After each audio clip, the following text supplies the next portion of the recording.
Je devais reprendre et poursuivre dans 4 villages autour de Parakou des cours d'alphabétisation en français. Les résultats obtenus auparavant, après 2 ans par une compatriote, étaient tout sauf encourageants. Je me suis vite rendu compte que de continuer ces cours ne mènerait à rien.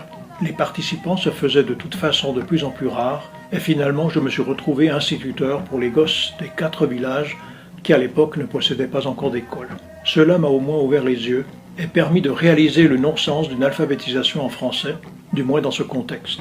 J'ai compris le mépris envers les populations et leurs valeurs culturelles que représente le fait de vouloir leur apprendre à lire, écrire et calculer dans une autre langue que la langue maternelle. Si en plus on est conscient du fossé culturel qui sépare le français des langues africaines, on imagine aisément les difficultés rencontrées. À cela s'ajoute l'écueil de l'orthographe française, l'une des plus complexes.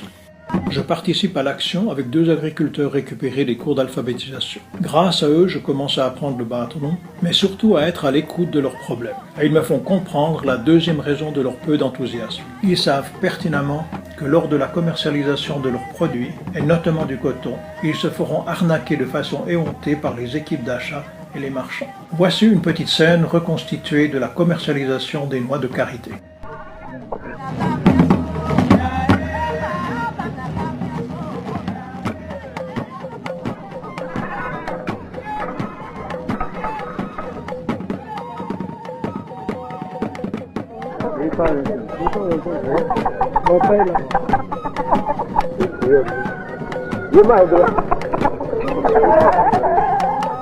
Protester ne servait à rien.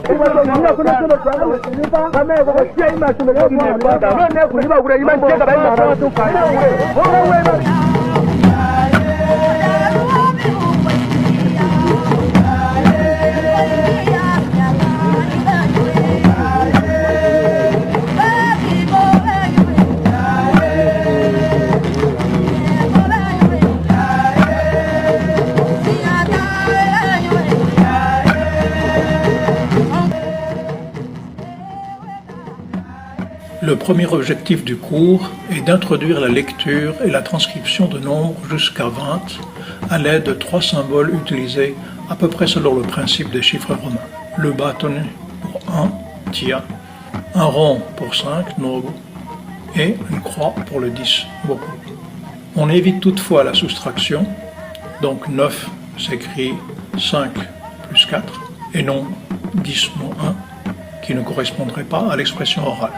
Pour 5, le O, préféré au V romain pour les paysans pas encore très experts dans le maniement du crayon ou du stylo bille, le risque de confusion entre un X et un V mal